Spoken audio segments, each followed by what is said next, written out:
January meeting of the Diamond Valley Writers Guild is now in session, and I want to welcome everybody. People who are members, welcome back. People who are non-members, we're happy to have you attend, and we welcome you. And it's so nice to have everybody from different parts of the country. We're going to have a little business before we get to less.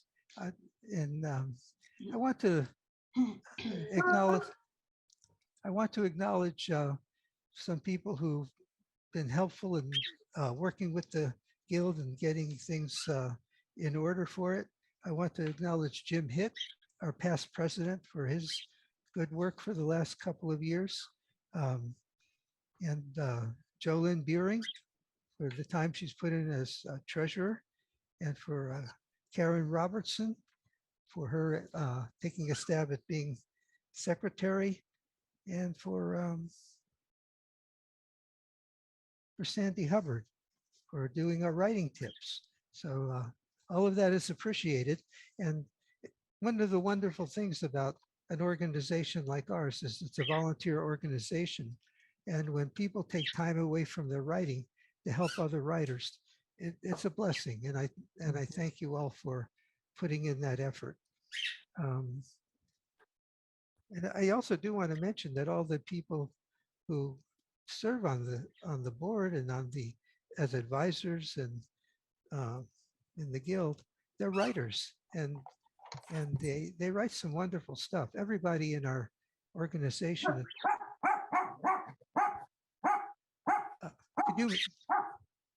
Could you mute the dog, please? Yes. Thank you. All right. Oh dear. What's Sorry. that? That's okay. Yeah, Sorry. Mary, do you know where the mute button is? I'm using a new device. Don't know how to do And it. there's a parrot that's screaming too, besides the dog. Well, when the dog's barking, I like to ask, what's that thing called on top of the house? Roof, roof, roof. Anyway, sometimes what's that stuff on the side of the tree? Bark, bark. Okay, that allows the dog to participate. Okay, and I do want to mention that everybody are wonderful writers, and if you take a look at the Guild website, we do list our writers and what 3 books that they have out, and so take a look at that and see what they've done. And we have quite a few people who are published in different genres, and I'm among them. Okay, now I'd like to introduce the lady who started the Guild, Lynn Spreen, and she's our guiding light, and she's in search of a webmaster. So unmute yourself, Lynn, and let us hear from you. Already done. So, hi everybody. Thanks for coming. Wow, 41 people. This is a real high number. This is good. Glad you're all here. Yeah, I have been serving as the webmaster, and I'm looking for somebody who will assist me using WordPress. We could start out with blogging. If you are interested in blogging on WordPress, if you know WordPress, and I could use your help on blogging. What I do is we have 10 meetings a year, and I like to do a follow-up blog each month after our monthly meeting so that people who missed the meeting can go to it and get the YouTube link and maybe see references to, like Les, your website. I'll link to that. So it gives our speakers some positive feedback and visibility. And then also, it's just a neat way to show off what we've been doing to anybody who goes to the website. Like Howard was mentioning that we have a member book page. So if you're a member of the Guild and you're published, we can fit in whatever 3 books that you've published on that member book page. And then each one of the books is linked to your buy page, which is usually Amazon. So hopefully that'll get you a few sales too. That's a benefit of membership. But I am looking for somebody to serve as the backup blogger. And I could teach you a few things about the website too. The duties aren't that strenuous, but if you would like to add this to your portfolio and have something to brag about and show off about, you could be a webmaster too, and I will teach you. I'm going to be retiring from this position on Halloween this year, October 31st. It's the end of our terms for all of our officers. And so I would spend all of this year making it easy for somebody to learn how to do this. I would ask again that you know how to do some aspects of WordPress at least, because WordPress is kind of interesting and I'm not a good enough teacher to teach you from the beginning.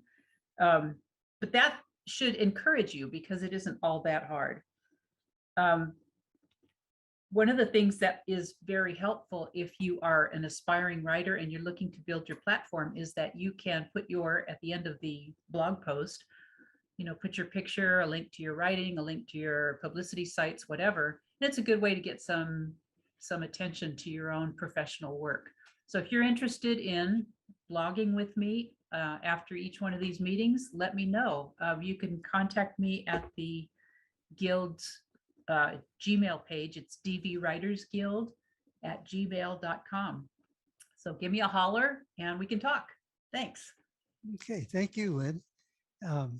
Next, I'd like to call on Ellen Wolf to discuss our magazine that we publish every quarter. Ellen? Just had to unmute myself. Hi, everyone. I'm Ellen Wolf. And first of all, I would like to introduce the Straight Jackets magazine team. Cheryl, where are you there? Cheryl is our managing editor and Jolynn is an editor. I also edit and I'm the publisher. For those of you who don't know about the magazine, it's a literary magazine for members of the Diamond Valley Writers Guild. We publish 3 times a year. It's a really beautiful magazine and it wouldn't happen without our members because it's your writing that makes the magazine so rich and wonderful. So take a look. You can find it at straightjackets.org, and we spell straight S-T-R-A-I-T after Rusty Straight. Excuse me. So I wanted to give you a few statistics about what many of us think of as a little magazine. It's actually not. We had almost 1,700 visits in 2021. And if you divide 1,700 by 3 issues, that's about 566 visitors per. Oh, here's the wind got you all scared. Thank you. Somebody needs to mute their their thing. Anyway, and then the other thing I found out is that we're not just a little local literary magazine. We have had visits from all over Europe and South America. So I think that's pretty exciting. Let's see. We're about to work on the spring issue. The due date for your submissions is March 15th. We will acknowledge them as soon as you send them in, so you can start sending them now. And we begin to work on them March 15th and take about 2 weeks to get them edited and published. You can find information, guidelines about what we would like to see, just some basics. If you go to the magazine,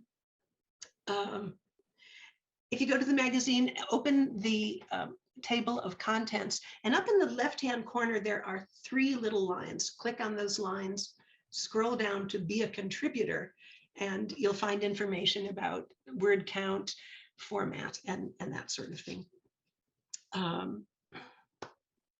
What else can I tell you? I think that's it. If you have any questions, I'm happy to answer them. But I do hope you will send your submissions because we wouldn't have a magazine without you. Ellen, can you tell them where to send it rather than to the? Oh, yep. Yes. Yeah. So send it to Straight Jackets. Wait a minute. I have to look at my little notes here. Straight Jackets Magazine @gmail.com. And again, it's STRAIT jackets @gmail.com. If Karen? you, well, did you mention that you have to be a member in order to be published in that magazine? In order to be published, you have to be a member. So we would love to have new members and experience your writing. It's also a great place to promote your book. If you've written a book, send us a chapter. We do have a word limit of 1,500, but we have been known to be kind of loosey-goosey around word count. Okay, well, and Anyone else? I was going to add, there's also some beautiful artwork in the magazine. So it is a wonderful publication. Thank you. Yeah, and I'm always surprised at how well this little group is able to do. Now I'd like to call on Michelle Bassett, our Vice President, and also in charge of membership. Michelle? Had to unmute there. Good morning, everybody. So a lot of you have probably received emails. It's the first of the year, so it is time to renew your membership or join if you haven't. I'm going to put into the chat the different ways that you can join, and then I'll explain the benefits and such of joining. Let me make sure that I've got that correct in there. I saw several people in the chat asking how to do that and emailing and texting me. So I figured I'd just stick it in there. So to join, it's really, really easy. You can either do it through PayPal from our website or just go into your own PayPal account and put in our email address and send your money that way, or a check sent to a PO box. The benefits of membership include a variety of things. One was touched on by Ellen, the editor of Straight Jackets. In order to be considered for publication in our literary magazine, you must be a paid member. You do not need to be a paid member to participate. As you know, a lot of people today on our Zoom meeting are not. Welcome again. I'm so excited that we've had such a good turnout. You also, in order to have your published work listed with a link to purchase your book on our website, you need to be a paid member. You also get 10% off at our local Hemet Cameron Books, which they do order as well. So if you don't want to use a big company to get your books, they can ship it to any place as well. The last thing is you get voting rights in our annual elections. So that's the three major benefits that you get by being an actual paid member of our association. We recently instituted a new schedule for dues. We created high school and college memberships at a reduced cost because we understand that high school students and college students are on probably even a stricter budget than others. So our regular membership currently is $20, but that is going to be going up on February 1st. So if you want to take advantage of that $5 savings, you need to renew or join before February 1st. On February 1st, it goes up. We also have $10 for students if they're high school students, and $15 membership dues if you're a college student.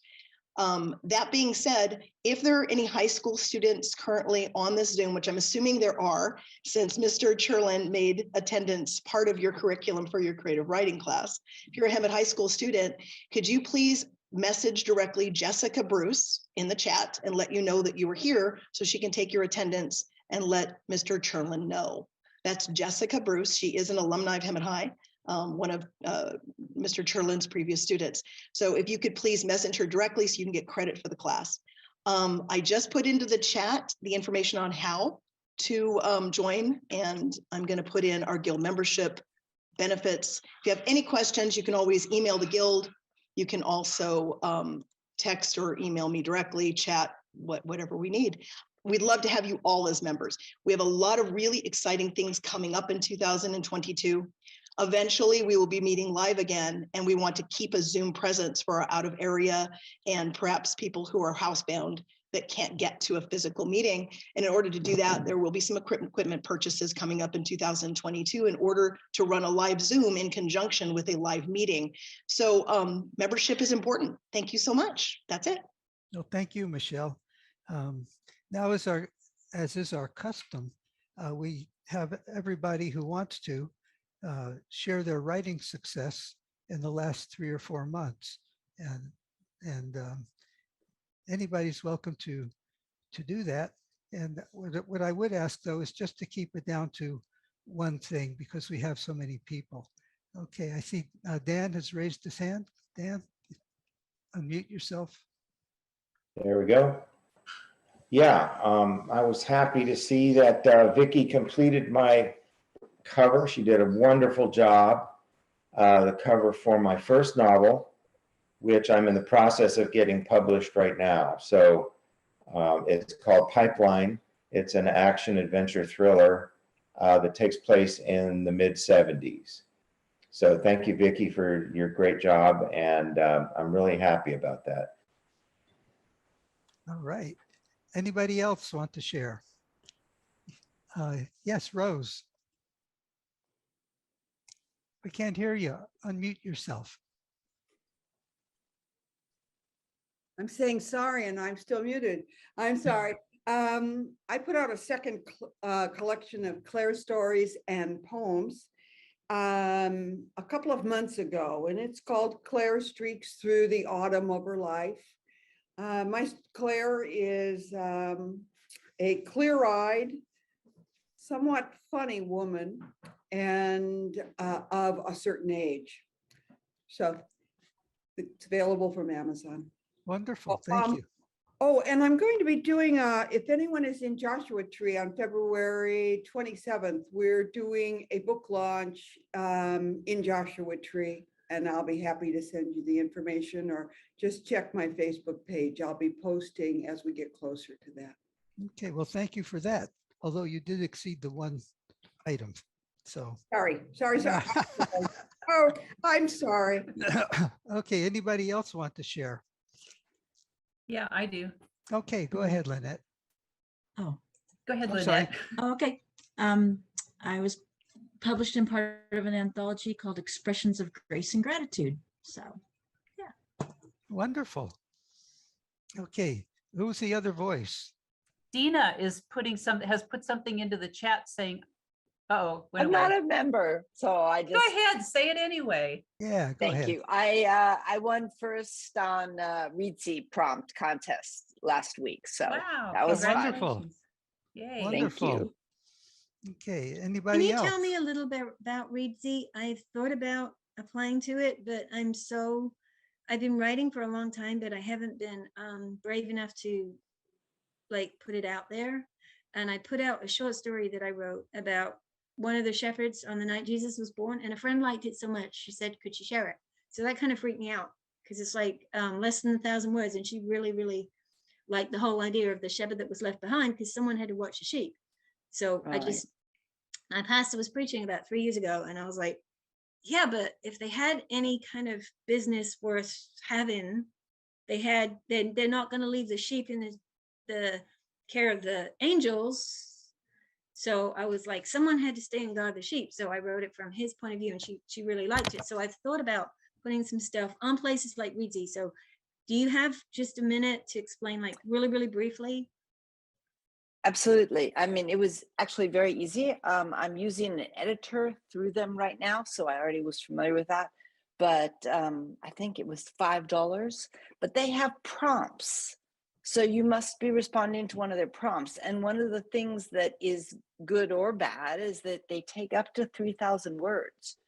So if you have a very short piece, that's a very flash fiction piece. Mine was very short. It was just barely 1,500, and I was sure. But anyway, I got as my, yeah, thank you. But I would totally go for it. Yeah, and they were very nice to deal with.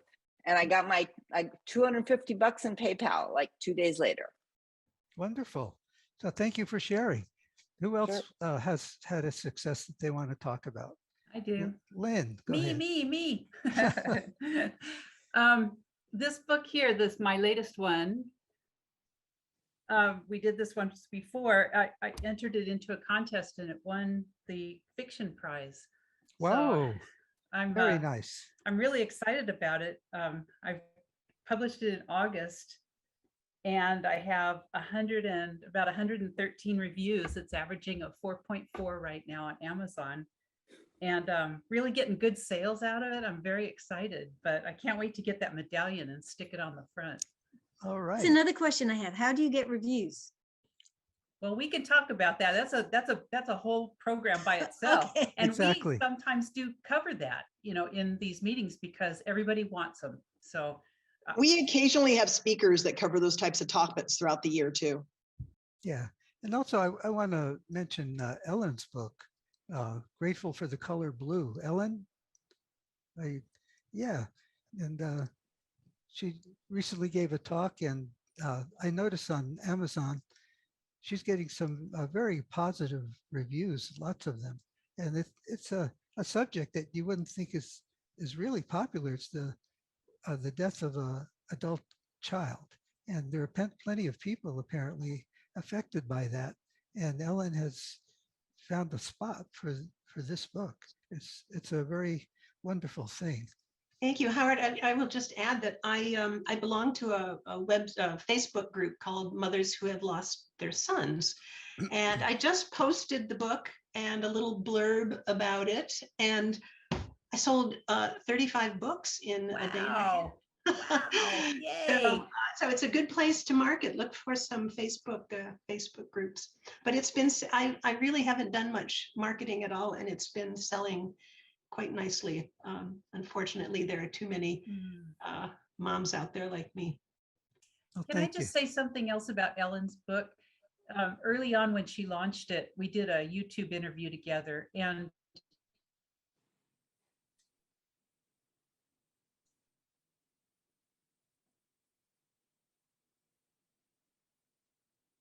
Hello, Lynn. Lynn froze. Yeah. I'll always remember you this way. Okay. Well, while we're waiting for her to come back, Carrie had a success she wanted to share, but she's kind of embarrassed because she's not a member. She didn't think she could. I'd love to share it. Yeah.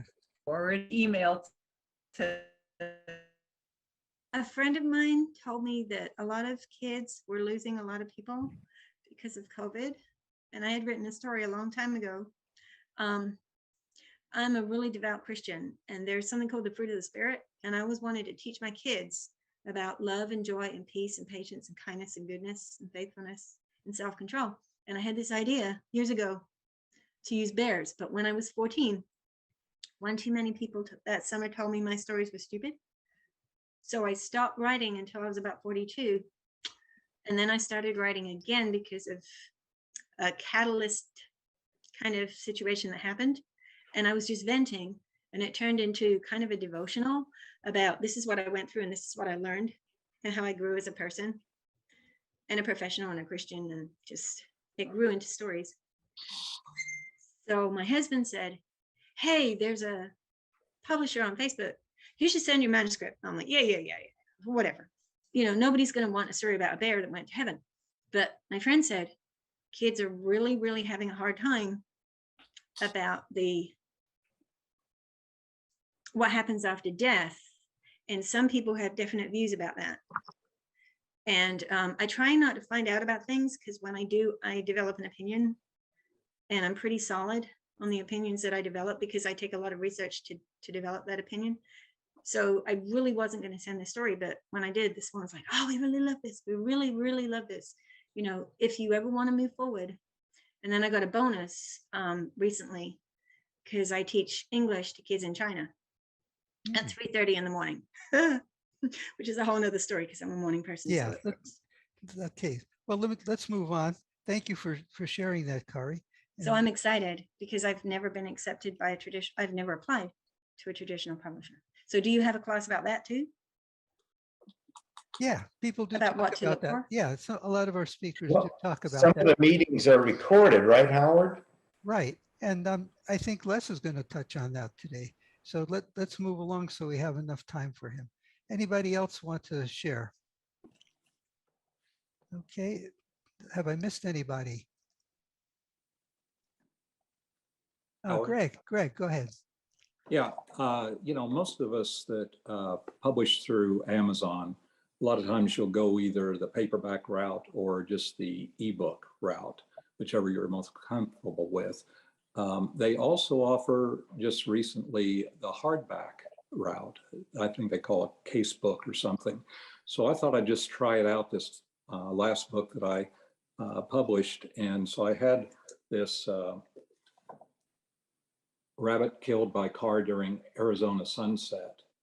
And I had it published in the hardbound deal. And I'm really kind of impressed with how it looked, how they put the thing together. It's a little more expensive. I think this one, it's it's under 200 pages, but it costs about $850 to print a single copy of it. But it really comes out nice. It looks nice, feels nice in your hand. So anybody who's interested in trying out a hardback as opposed to the paperback, you might give it a try because it works out pretty good. It takes a little extra time for them to do it, but it's worth the wait. What was the name of it again? Rabbit Killed by Car During Arizona Sunset. Okay, and what was the name of the hardback version? It's Rabbit Killed by Car During No, Arizona the name, Sunset. the name and the Kindle.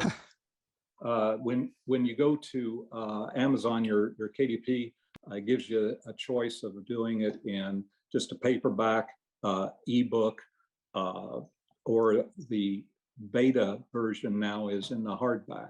So you can look at Amazon, the KDP, and they'll, you have different requirements for your cover size and everything. It needs to be a little bit larger and that sort of thing, but just follow the templates and it works out pretty good. Okay, well, If I thank you. can interrupt for a second, Carrie, I can show you how to do it. Okay, you two should contact each other. And, Yeah, she's and part of my group. okay, good. I just want to, anybody else that I might have missed? Okay.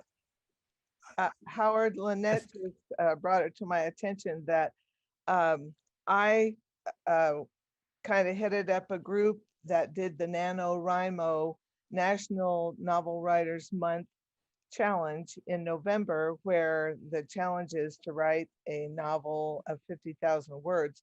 We decided that each person should set their own goal. There were 10 of us, and we wrote 377,217 words and had a great experience. We met every Monday to encourage each other. So next November, think about doing NaNoWriMo. Thank you. Thank you, Karen. And I want to finish this up by saying what I've accomplished. My one thing is that 14 weeks ago, I started writing a human interest column on Substack, and it's been very well received. And if you want to take a look at it, it's my name, howardfeigenbaum.substack.com. And the name of the column is Chunky Peanut Butter. So it's various stories that are kind of amusing and just of human interest. And I'm really enjoying it. So let's He's see. becoming my favorite author. And the current week's offering is The Mystery of Anchovy Fillets. And this is getting a really good response. I've always wondered, how do they fillet these little fish? They're so small, and it's a perfect fillet in the can. Is it like elves with little knives? Nobody really knows. So I had to find out, and I did. So if you check that out, you can find out how we really get filleted anchovies. It's amazing. Okay, and let's see. Let's move on to our traditional writing tips. We have someone new this time. It's Valerie Eitzen, and Valerie is wonderful. She was an editor of memoirs for Griffith & Company, New Dreams Publishing, and also an excellent writer of haiku and senryu. And she knows everything about grammar, especially, and the flow of something. So she's well worth listening to. So Valerie, give us your quick writing tips. Thank you, Howard.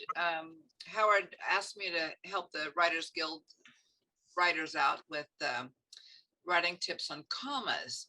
And I was immediately reminded of the writer who was found guilty in court for using too many commas. The judge warned him to expect a very long sentence. The most common punctuation mark is a comma. It's the most used and misused mark. They're very important in understanding language in general.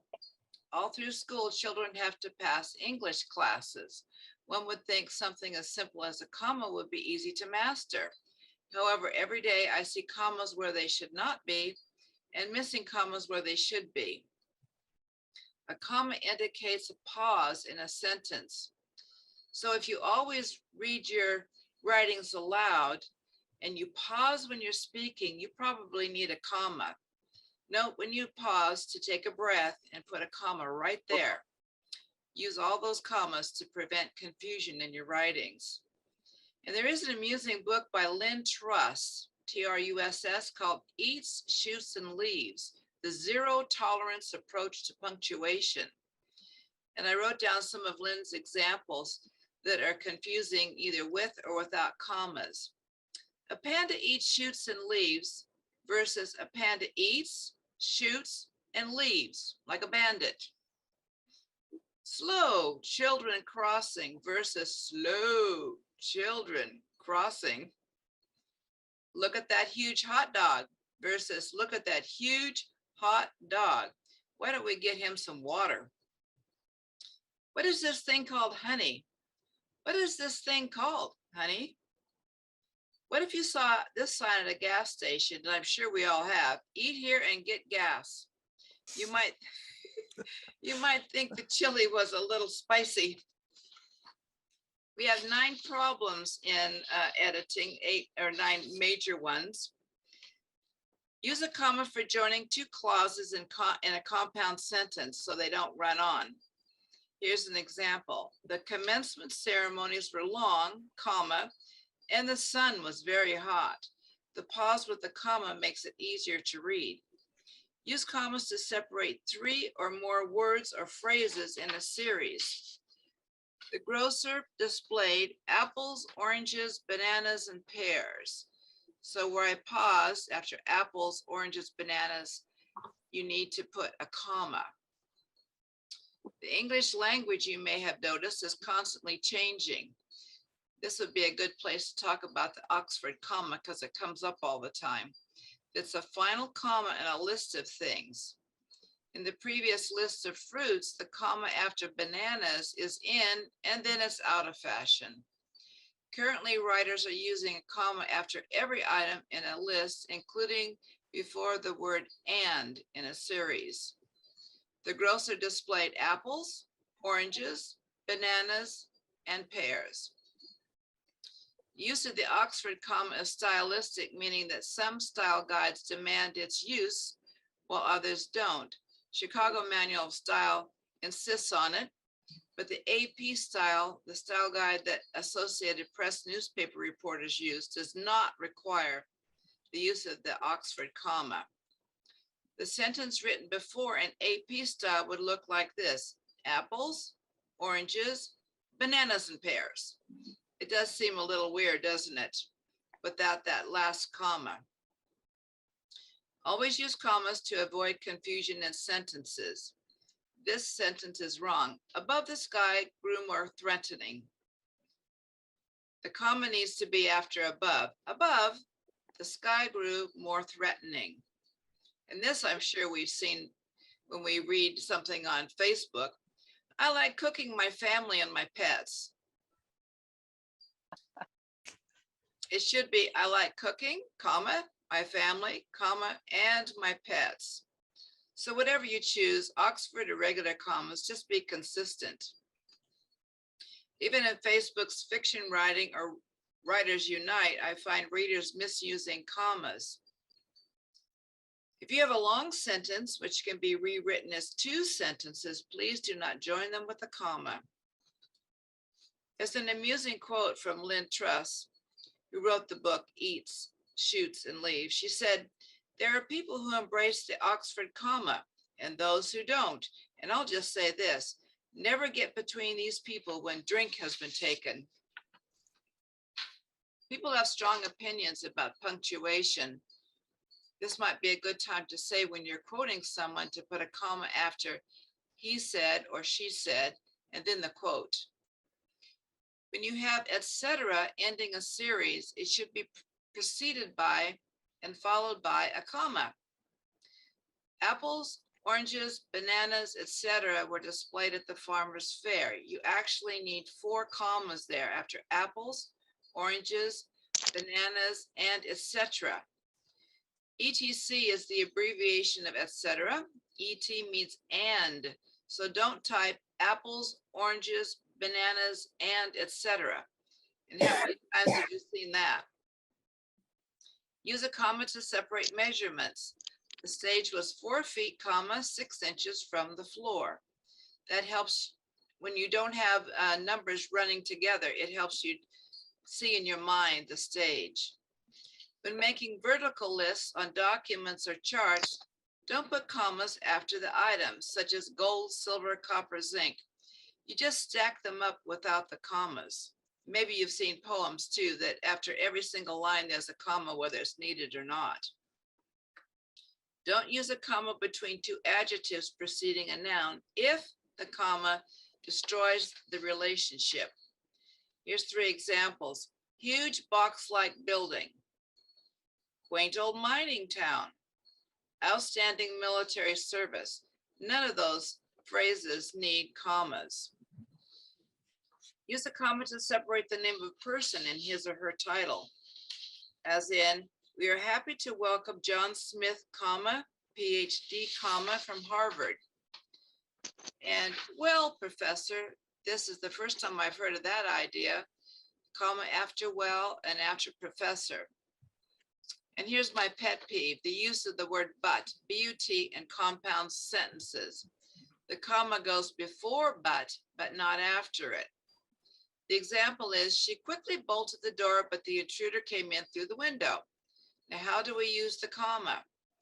This is the wrong way. She quickly bolted the door, but, comma, the intruder came in through the window. Here's another wrong way to write it. She quickly bolted the door, period, but, comma, the intruder came in through the window. The right way to write the sentence using but is, she quickly bolted the door, comma, but the intruder came in through the window. The comma goes before but. So remember, don't put a comma after but. If you come away with one thing from listening to me today, let it be not to put a comma after but. And finally, there's a quick and easy method I've discovered. If you're unsure about the comma in the sentence, you can break the sentence in half and reverse the order to see if the comma is necessary. This is a wrong use of the comma. On Saturday, comma, the offices are closed. It might look okay, but reverse the order of the sentence to make sure. And write, the offices are closed on Saturday. You'll notice there's no comma necessary. Here's the wrong way. In recent weeks, comma, many changes have occurred. You flip the sentence. Many changes have occurred in recent weeks, and you'll notice no commas necessary. Author Lynn Truss said, using the comma well announces that you have an ear for sense and rhythm, confidence in your style, and a proper respect for your reader. I have a love-hate relationship with commas. When I was an editor for a quarterly journal for 20 years, I was called the Countess of Commas. Even today, I see them misused. So often, in fact, if I see a comma properly used, I almost rejoice. Okay, well, Valerie, comma, I really enjoyed your presentation. That was very nice. Thank you. And can I just throw in, when you submit your stories to Straight Jackets, we are really great with commas, Jolynn especially. So we'll fix any comma mess ups. Okay, and this is no small thing. I've been in writing groups where people say, well, I don't really care about punctuation. And I always say, have pity on the reader. You may not like it, but the people reading the stuff do. So it's your obligation to give them a sense of direction. So thank you again very much, Valerie. You're welcome. Okay, let's see. Now we'll move on to our star speaker, Les Edgerton. Just a brief introduction. And I do want to say that when I saw Les's biography, I liked him right away. One of the hardest things in life to do is to change your direction of who you are and how you behave. And Les Edgerton is one of the outstanding examples of someone who did that. And he has my respect and admiration for that. And also I appreciate his accomplishment as a writer. So he's a great guy. And let me just read you our short little bio that we have on the website. Les Edgerton is the author of Hooked, write fiction that grabs readers at page 1 and never lets go. Writers Digest books. Hooked consistently appears in popular top 10 lists for books about the craft of writing. Les knows what he's talking about. To this point, he has authored 23 books. His ratings on Goodreads.com sit at a stellar 4.83 out of 5 stars. Les's personal story is one of inspiration and redemption, from a career on the wrong side of the law to that of a widely read author and college writing instructor. You'll find his matter-of-fact view of life and sense of humor are refreshing. And we've posted his website, and there will be a question and answer period after Les's talk. So Les, unmute yourself. Yo. God, this is interesting. Should I just go ahead, Howard? Just go right ahead. All right. Thanks to everybody that showed up. I appreciate it. Hope we don't lose any more. The topic of my talk is as titled is story structure that will lead to publication. I have an online writing class that we have students all over the world. It's been going on for close to 15 years, and we've had close to 36 people published and or get good agents. So we're very proud of our record, and our only goal is publication. That's the only goal I can even think of as a writer, unless you like having your material only available in your room, which I assume most people don't. So what I want to do is I'm going to take a lot of this in my book, Hooked. And if you have it, everybody has could show a copy gets $1,000 from me. There is one. There's monopoly money. So anyway, today's novels have changed a lot from, say, even 50 years ago. They've changed drastically, and it's because of movies and television. It used to be you could write a leisurely novel that began with a lot of backstory and setup and everything. Those days are long, long gone, simply because whether it's true or not, most modern people don't feel they have enough time to plow through things. At a time before television and movies, especially television, people would read a book leisurely and they'd take their time. Those days are kind of gone for most of us, not all of us, but for most of us. So today's novel is about one thing only. Every novel should be about one thing only, and that's very simple. It should be about trouble. That's very important to understand that and realize that. They're not about good things happening. If you got Jack and Jill, and they're both 4.0 students in high school, they both go to Harvard, they graduate magna cum laude or whatever, they get married in a perfect ceremony, they live 40 years together, have 2 perfect children, and die in bed together in each other's arms. That's not a story unless you're family. A story is if Jack and Jill are in high school and they meet in college, and Jack or Jill marries a black guy, and Jack's upset about it, or their families are upset about it, then you've got Othello. You've got a story. There's trouble.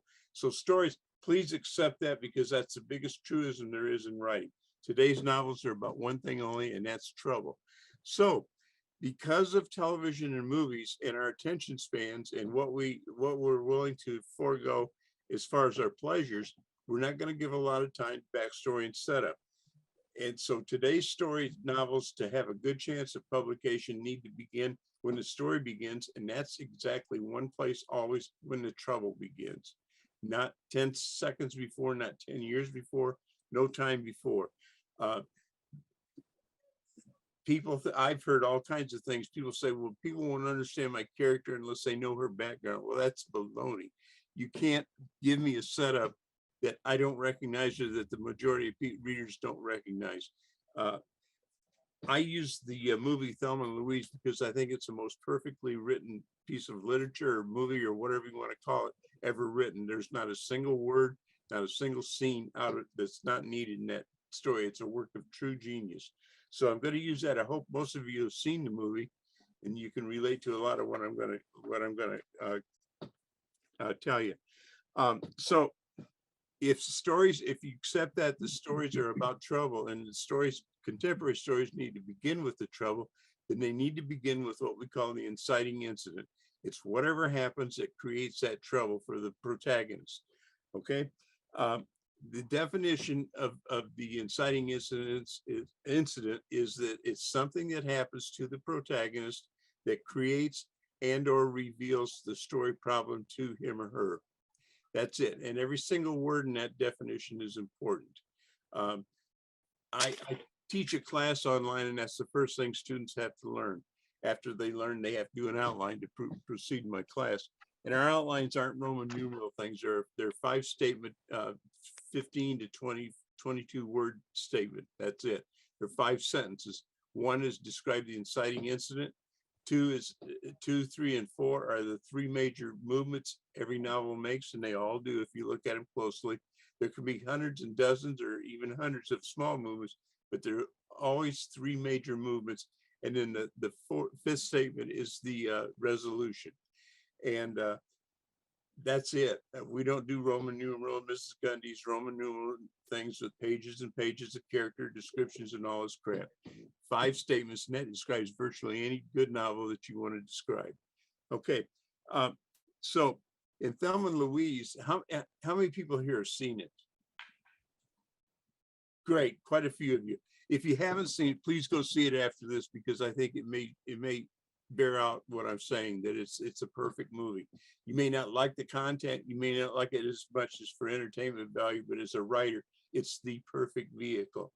It's better than any novel, any other movie I've ever seen. There may be better ones. I think Camus wrote a pretty good one, but it still doesn't touch Thelma and Louise. It was a work of genius, I think. Anyway, the inciting incident in that movie, and I'm not going to ask people because you're all muted, I guess. The inciting, when I ask classes what they think the inciting incident is, a lot of them say it's when Thelma or Louise shoots and kills the would-be rapist, and that's not it. It's long past the inciting incident. The inciting incident is when Thelma goes to ask her husband Daryl for permission to go on a vacation. Okay, and he dismisses her out of hand. He says, "What? He's combing his hair. He's doing everything but paying attention to her." And she starts to ask him again, and he says, "What, Thelma?" And she says, "Honey, what would you like for supper?" That's her inciting incident, because she realizes she's got a problem, and it's in this case it's a realization that creates an inciting incident. She's known she's had a problem probably for 8 years, the 8 years they've been together, but it's never been a problem that became the problem in her life. That's what the problem has to be in a story. It has to become the single most important problem in the character's life. At that point, he or she has made up their mind they're not going to stop until they resolve that problem. Now, in Thelma's case, she probably figured, well, I'll defy him, I'll go on this vacation, I'll come back in a weekend, we'll have a big to-do, and then we'll either get divorced or we won't, but things will change. That's what she assumes. It's pretty obvious. It doesn't turn out that way, and it's the author's job to make sure it doesn't turn out that way. But good openings and good inciting incidents lead to small problems, small dramatic problems, not big ones. And I get so many people that think that to have a good opening, they have to do something melodramatic. Somebody has to get shot, killed, kidnapped, or whatever. Those are often the wrong kind of openings. How do you top somebody getting killed? Have 30 more killed? You can't. It's hard to top that. So start small but dramatic, and make it a worthwhile problem that people can relate to. Now, the first problem revealed by the inciting incident, by the character's action, is what I call a surface problem. It's a relatively minor problem, but it has to lead to a much bigger, more universal problem. In Thelma's case, her problem is her husband. She's lived in a loveless marriage where he's kind of run roughshod over her for the 8 years of their relationship, 4 years of dating and 4 years of marriage. And she finally realizes she's not going to tolerate this anymore. She's going to resolve this problem. So she defies him and then goes on this trip with Thelma, or Louise, I'm sorry. Anyway, I'm trying to keep notes here. And if I stumble or anything, somebody slap me. I need brought back to, I'm ADD, so I lose my attention span easily. Robin can attest to that. Anyway, so the first thing she does, and this leads to another thing, 2 other things, character arc and what characters do. I've had so many students over the years say, my character would not do this. Well, you better have your character act out of character almost from the beginning, or you don't have a story. And that's exactly what Thelma's character does. The first thing she does, she's defied her husband, they're on their trip, they're starting on their trip, and she begs and wheedles Thelma to stop at this roadhouse. The day before, she would not have done this. Every step she makes in this story is something she would not have done at the beginning.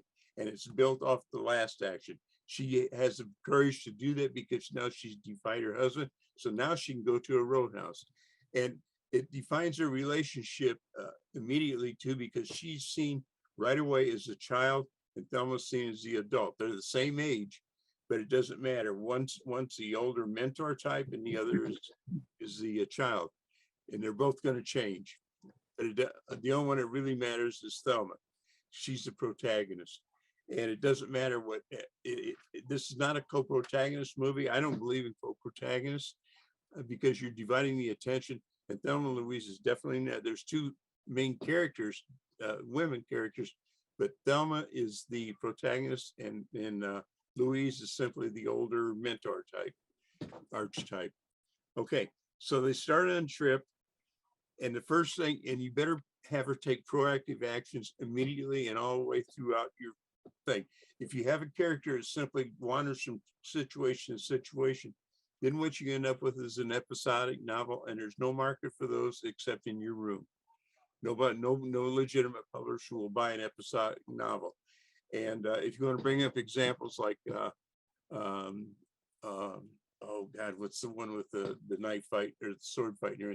That look, it is episodic, but it's not an episodic story. And if anybody wants, I'll explain that further. Anyway, so every step that she takes along the way builds from that first defiant thing where she realized she has a problem, and every step is designed to resolve that problem, every single step. And each gets bolder and bolder, and each step is out of character from where she started. If don't ever use that excuse, my character wouldn't do that because that's not her character. That's going to doom you to failure as far as publication, I promise you. Okay. I like it better when I can interact with people, but that's all right. I'll pretend like you're asking me questions or challenging me or whatever. Let's see. Okay, so I hope you're all on the same page there. Start your story. A agent or a gatekeeper will often ask for the first 5-10 pages, and what they want to see is basically a little bit of your writing ability, but mostly they want to see if you're beginning in the right place, because they know that contemporary readers are not going to read a lot of backstory or setup. They're just not going to do it. And so that is going to doom your book right away. And I don't think anybody can tell me an instance where you have to have very much background or setup. Thelma and Louise, I'll go back to that again. Her situation, her backstory is she's been in a loveless marriage for 8 years, or married relationship for 8 years. Well, it doesn't tell that except by the setting. She's in a house, she's got curlers in her hair, she's got a refrigerator with recipes on it. And as soon as her husband comes down and they start interacting, you can tell right then what their relationship has been like. That's it. That's all you need. It's like if you got a story about a guy that's been married and divorced 5 times, you don't show all 5 marriages. You don't even show one of them. You don't show any of them. All you have to say is been married 5 times and everybody's got the background. Everybody will fill in everything you need to know about that guy, whether it's right or wrong. So you don't need, I cannot think of a situation where you need very much backstory at all for anything. And if anybody wants to pose one in the Q&A, I'd be glad to give my take on that. So anyway, let me see. I'm trying to read my notes here. Her surface problem is she wants to change her relationship with her husband. She feels trapped by him, but there's a bigger problem that's really at stake all through a novel, and that's what I've called the story worthy problem. That's a much bigger, more universal problem. Her problem can be resolved fairly easily. She can get a divorce, they can have a brouhaha, whatever, things can change. But the biggest story is, and the character only finds this out at the very end as a result of all the road she's traveled to get there, And her real problem is she's a woman trapped in a man's world. That's a much bigger, much more universal problem than being in just a bad marriage with one guy. Okay. Another thing that's very important are your two main characters, your protagonist and antagonist. The most important character in your novel is the antagonist, always. The protagonist is important, but not important. The protagonist and the definition of each is the protagonist. Don't assign moral qualities to protagonist or antagonist. If you do, you're going to get in trouble. You're going to end up with a cartoon. The protagonist is simply the person you experience the story through their viewpoint. That's it. Not good or bad, it doesn't matter. The antagonist is simply the person whose goals conflict most of all with the protagonist. Okay, that's it. Not good or bad. If you start making your characters good and bad, you're going to end up with a cartoon. You're going to end up with Snidely Whiplash versus Dudley Do-Right. A one-dimensional characters, and that's it. You don't have anything. In fact, one of my best-selling books is called The Bitch, and that's not a pejorative title against women or a title for dogs.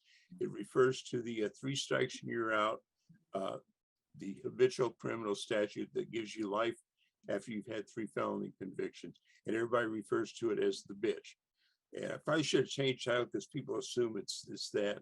And in fact, we just sold it to an Italian publisher for the Italian rights, and they're going to retitle the habitual criminal, so they don't, upset the snowflakes or whatever. Anyway, sorry. We don't want to do that nowadays. But the protagonist is, how many people have seen The Silence of the Lambs? Yeah. What's the best character in there? Isn't it the antagonist?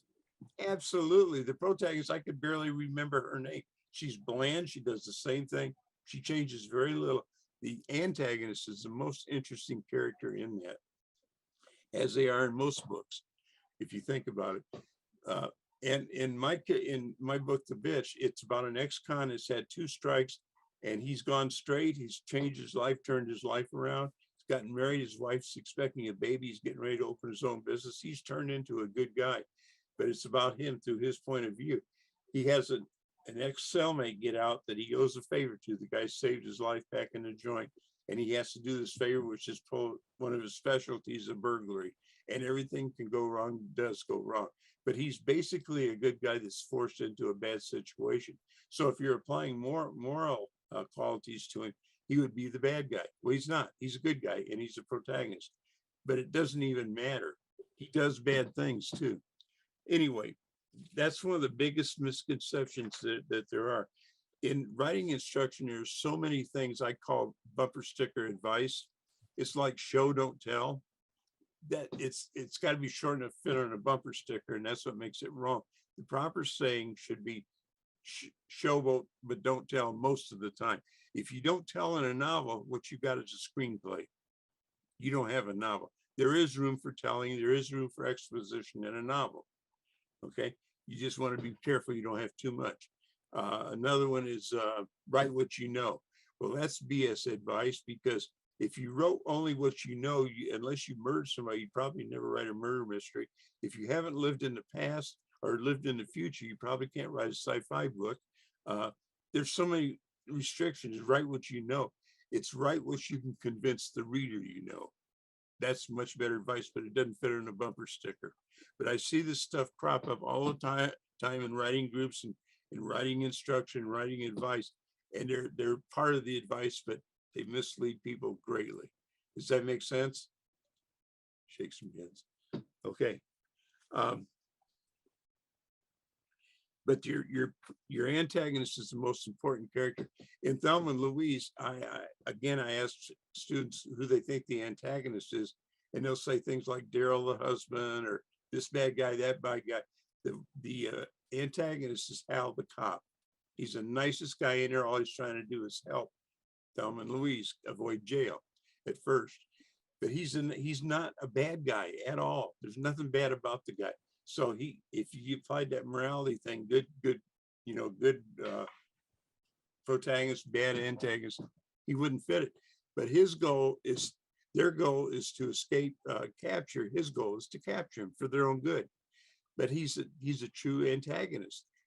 He's doing everything in his power to thwart their goal. And that's all an antagonist does. His goal has to conflict with that of the protagonist. So please, if you think that way, please try to readjust your thinking. Don't make them good guys or bad guys. You'll end up with Snidely Whiplash or Snidely Whiplash and Dudley Do Right. You don't want that. It's a cartoon. It's one dimensional.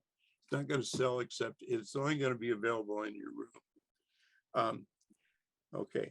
And you want, when you begin the inciting incident, you should begin with a dramatic moment, not a melodramatic moment. In fact, should be very little, if any, if none, melodrama in your book. Okay. Again, like I say, if you start with blowing up a building, what are you going to do? Blow up 10 more buildings? If you start with a kidnapping, what are you going to do? Have 10 more kidnappings and they get worse and worse? They're hard to top. Start small and build toward big. That makes sense? Good.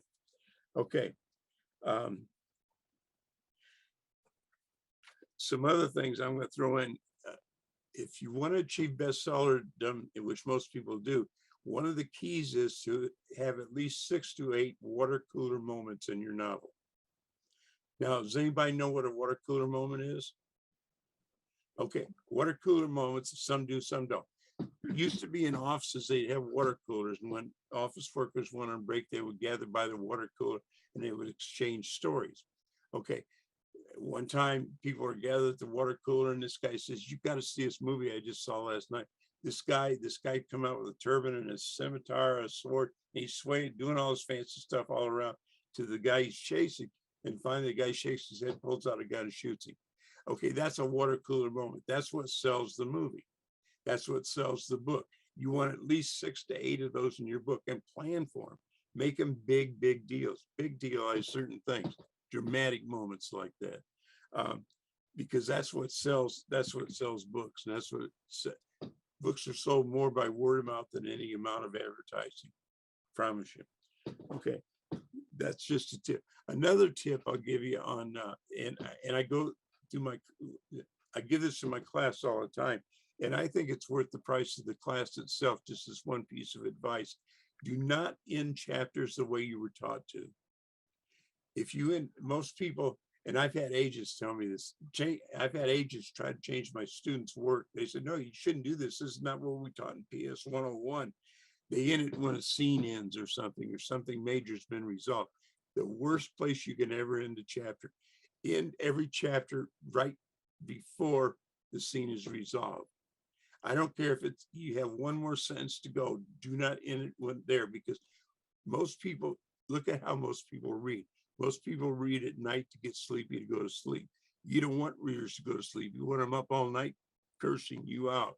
All right. So in the chapter before it's resolved, and then the next chapter begin, you can resolve it in the next sentence, next paragraph. Doesn't matter, because people are creatures of habit. Once they're in a chapter, they will keep reading. And if you keep doing that to them, what you're going to do is end up with a book that people can't put down, and they don't know why they couldn't put it down.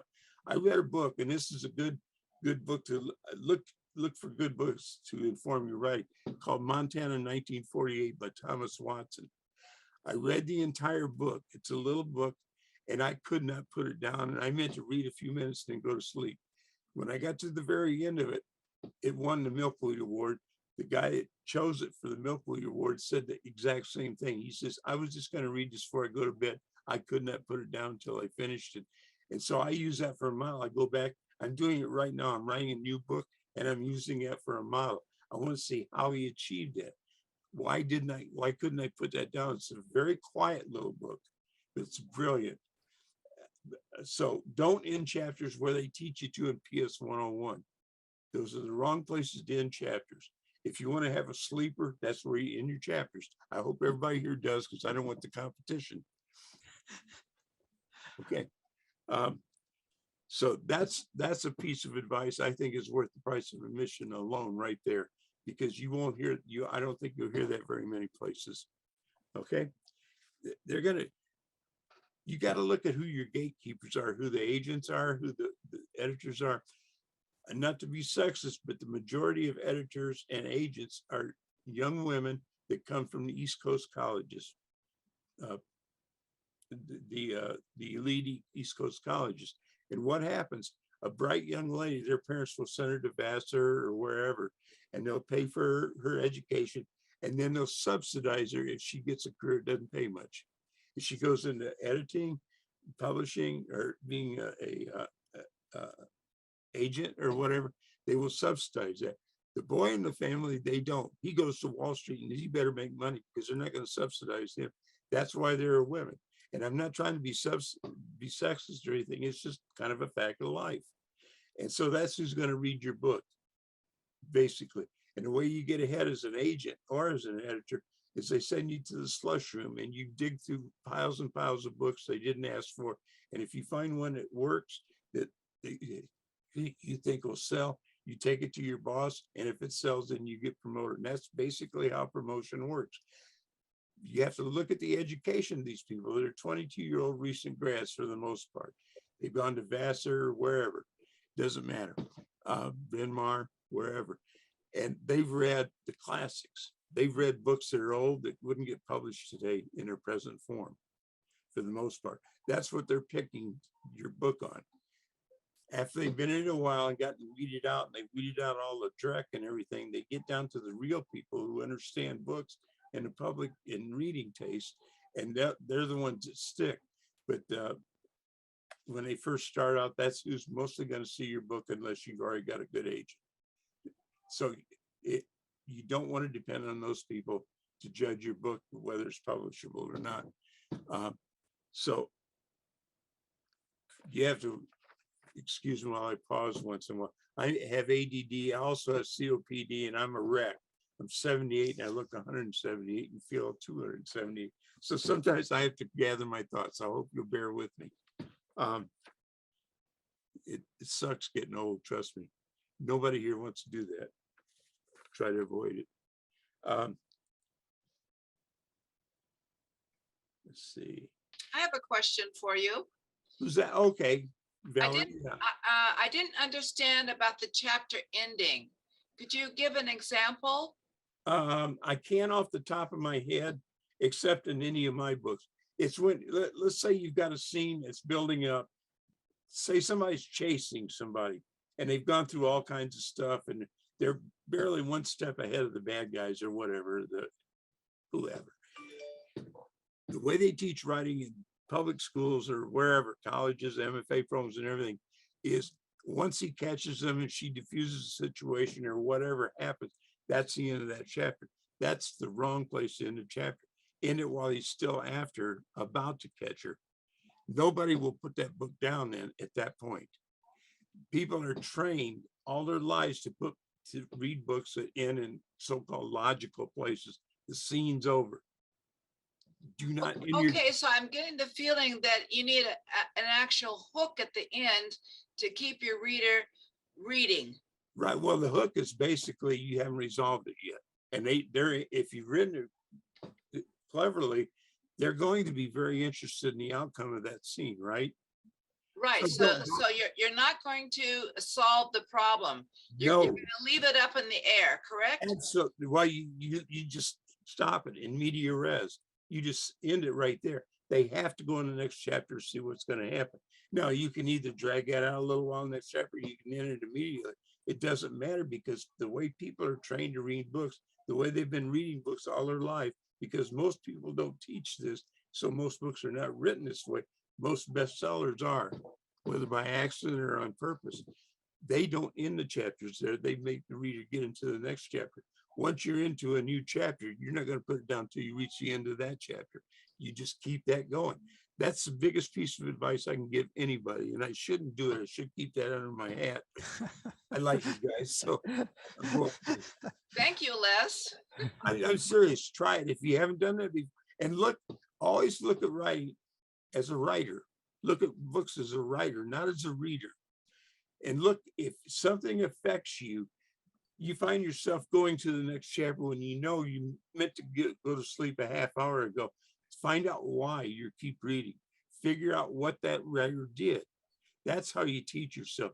MFA programs That and 50 cents will get you a bad cup of coffee. That's about all. I've got one, and to one of the best schools that gives out MFAs, Vermont College. I thought it was a waste of 2 years. I really did. In fact, in our class, we have, I keep it to 10 students or less each time because I spend a lot of time on them, and that's 400. I also have an auditing feature where you can audit just like in a regular class, college class, where you don't participate, but you see every single thing we're doing. I had several MFAs graduates come up to me after they audited the class and said, Les, I learned more in 10 weeks of watching you work with your writers than I did in the entirety of my MFA career. And I said, right, because they don't teach anything in those things. It's a bunch of crap. It's a bunch of patting each other on the back. I've taught in a lot of colleges. I taught at UCLA. I was writing residence for 3 years, University of Toledo. I've taught writing at Trine University, St. a bunch of places. Doesn't matter. Writer's Digest. Does not matter. I quit. I can't do it anymore because they don't see you as customer or as students. They see you as customers. They want repeat business. So what they do, they want you to teach what they call the sandwich method of teaching. And that's, you build a sandwich. Your first piece of bread is a bit of praise. Then you slip in some criticism, and then you put another piece of bread and that's some more praise. Well, I'm sorry. Our classes are not like that. I've had students I've had for many, many months I've never praised because they didn't do anything praiseworthy. Why do you have to lie to people? The worst thing you can do to a writer is lie to them. And when you praise people for things they haven't achieved, you're not doing anybody any favors. You're just not. We're very upfront with our students. A few people can't take it because we don't do the sandwich thing. If it's praiseworthy, usually we figure you know that. We don't have to tell you that. If it doesn't work, we tell you it doesn't work, but we also tell you why and we tell you how to fix it. We're looking for people to get published, not get stroked. We don't care. So I hope that makes sense. I hope some of you will show up in class. And if anybody wants to audit to see how to do it, if anybody's a gatekeeper, like Robin's a gatekeeper, you can get it, just let me know you're a gatekeeper and I'll let you in free and you can scout and you can see the kind of work we're doing. Our last student that got published was Linda Thompson, and she wrote a book called The Plum Blooms in Winter. It's a Christian book. I don't believe in genres. I'm like, I forget his name. Anyway, he only believed in 2 genres and I do too, and that's good writing and bad writing. Story is a story. I don't care if you're writing sci-fi, romance, religious, whatever you're writing, the same rules apply. Same rules apply. Okay, so we don't pay attention to genre. It does not matter. Word counts and things like that matter a little bit, but you should know that if you're writing a vampire thing or whatever. And I hate those things, but I teach them just the same as anybody else because a story is a story. Okay, makes sense? Did that help you, ma'am? She left. She got her information and she left. Okay. Oh no, there she is, Valerie. Was that helpful? I mean, try it. Start looking at books. Go back to books that were page turners for you and see, and I'll bet you $1 to a donut. Most of them followed that kind of advice. Yes, those that last sentence in the chapter leaves you hanging, and Howard is famous for that. You See? cannot put Howard's books down. Yeah, exactly. That's what you're after, right? Absolutely. What a book people cannot put down. And I got to read Howard's books now because I'm going to learn something from them. All right. Thank you so much. My pleasure. Don't go. We've got more. I hope. Let me get a drink of water here. Character arc. The only person that needs a character arc in a novel is the protagonist, not the antagonist, not people that help him, nobody. The protagonist is the only one. Thelma and Louise is perfect. Every single action she takes is proactive. You do not want a character that's reactive. That leads to episodic books. This happens to them, and this, and then this, and then this. And I see so many people do that. They throw their character into a situation and they keep having other people come up and affect their decisions and everything. That's not a book. That's not ever going to sell to anybody good. It's got a good editor, a good publisher. It's just not. The character has to be proactive on his or her own behalf to resolve the problem. Okay. And Thelma and Louise, it's perfect for that, to study that movie as a how she does proactive actions. Look at every single action she does, and they're all based on her, basically. Just about all of them are based on her being proactive. It's something she would not have done the day the story started. It's something she wouldn't have done before the last action she took. That's how you build a character arc. It's small steps. Keep building, keep building, keep building. Okay, does that make sense? Good. You don't have to plot this out. You just have to have some sense about you when you write.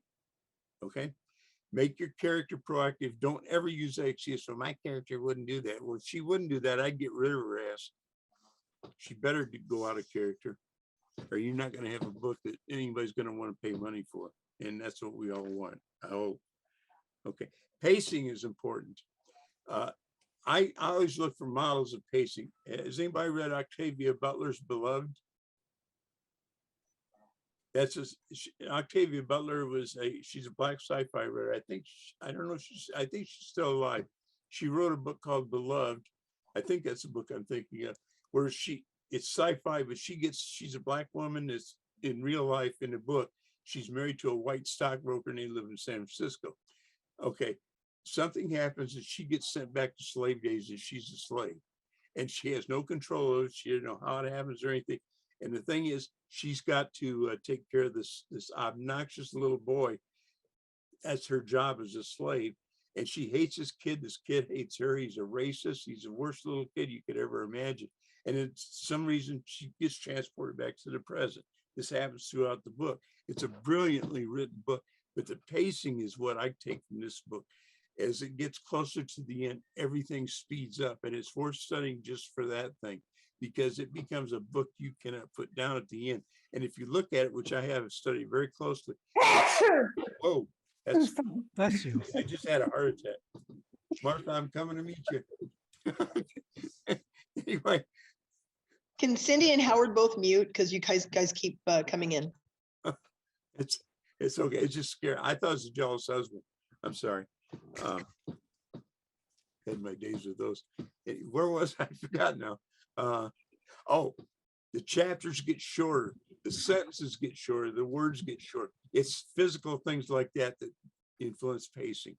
Look at it, and people do something that you notice in a book. See how they did it. Search until you figure out how they did it. That's how you become a writer. That's how you teach yourself to become a writer. So I would look at that book for pacing. You want your books, yes. If I can interrupt, it's actually Kindred by Octavia. Kindred, I'm sorry. Thank you so much. I knew Beloved, wasn't it? Thank you so much.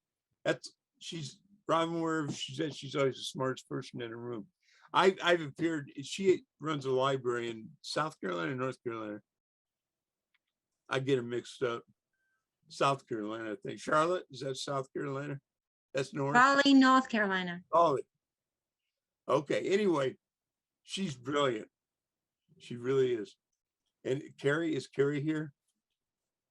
Carrie left? Yes, sir. No, I'm still here. Oh, I didn't see you. Okay, good. I'm glad you're still here, Carrie.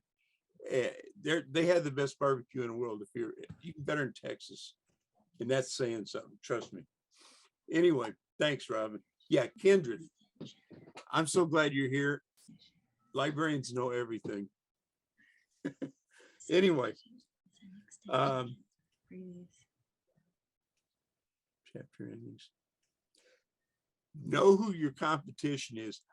In class, I have a problem a lot of times with my students. They don't realize who their competition is. They think their competition are their fellow students. Their competition are people they will never see, probably never meet. If they do, it's going to be briefly. Their competition is whoever the latest bestseller in their genre was. You've got to write a book that's at least as good, if not better than that person. That's who you're going to be judged against. So know that. It's not the people in your writing group. It's not those people at all. It's whoever is the big seller in your genre, which leads to another thing. I don't know how many people are looking for agents, but when you look for agents, use common sense. I'll give you an example. I had a guy that wrote horror stories, and he was looking for an agent. So he says, I'm going to find out who Stephen King's agent is and go to him. And I said, you do not want to do that. And he says, why? He's got the best guy in the world. And I said, yeah, you think he needs you? He does not need you, does not want you. And if he takes you on, who do you think he's going to get their book sent out first into the best sources? It's going to be King's book, not yours. Go to the guy that wants to make a name for himself, that's younger in the business, and go after that guy. I had another guy, same thing. He wrote thrillers, and he was going to write Jack Reacher's Agent. And I said, why would you ever want Jack Reacher's Agent? That's the stupidest thing in the world. And I'm sorry, but you got to call a spade a spade. It was stupid. You think if Jack Reacher's Agent took this guy on that writes thrillers that nobody ever heard of, he's going to pay any attention to him? He's going to send him out to a second and third tier of publishers. Wrong people to send stuff to. Pay attention to what, to common sense. Okay. It's not that common, as I found out. Let's see.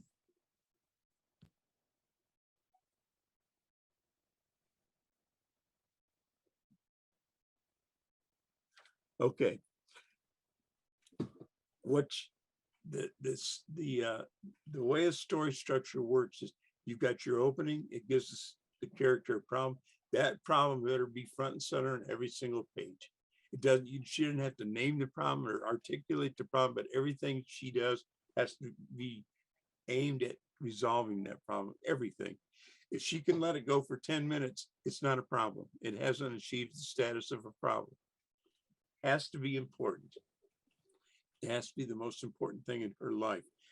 There's another book that's a very quiet little book that David Madden wrote called The Suicide's Wife. Very quiet book. You can't put it down.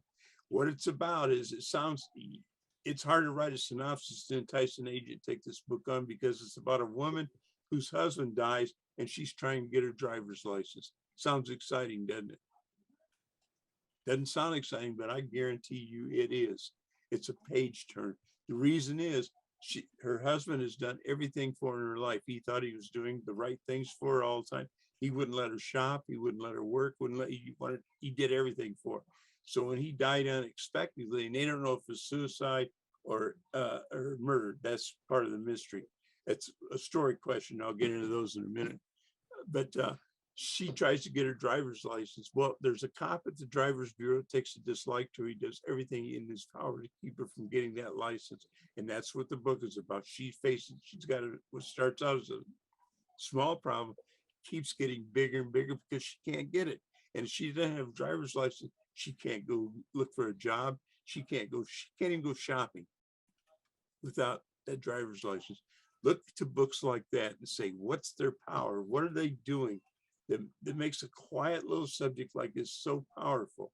And you start to teach yourself how to write well, I'll say. Okay, that's another book I always recommend is The Suicide's Wife by David, who I say I already forgot. David Madden. Yeah, I think it was. They did a movie on that, and I can't think of her name. My dreamboat played the lead, and she didn't do a great job. But anyway, that's a book. I always look for books or movies to guide me in how to write a book. Not that I copy them, but I do.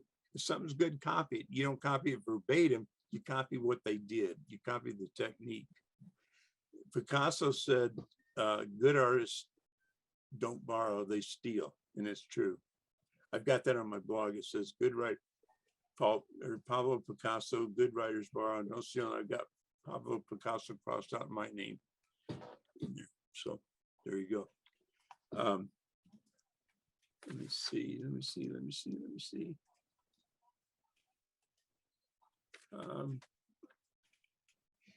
Howard, can we open it up if people want to ask questions? Sure, Les. Because that helps me if you guys, if you don't mind asking questions. I got a question. Who's I? That's me. Okay. Gotcha, what was that Montana book again? Montana, 1948. Okay. It's another quiet book, but I'm reading it right now again for maybe the 10th time because I want to see more. I'm going to model novel I'm writing on that. I'm going to do what he did. And I have to refresh my memory to see exactly how he did it because He does another thing I think is a no-no. He starts it with a prologue. I do not believe in prologues as a rule, because it's like that. It's why I won't teach comp in college. Do you know what they want you to teach in Comp 101? A 5-paragraph essay, which is total, excuse my French, total bullshit. They want you, one paragraph tells the reader what it's going to be about. The next 3 paragraphs tell the reader what you just told me you're going to tell. And the 5th paragraph summarizes what you just told. If that is appeal to the dumbest person you ever met, I don't know what is. It's dumb teaching. It's a dumb outcome, and it doesn't teach anything. I will not teach it. I refuse, but I still get jobs for some reason.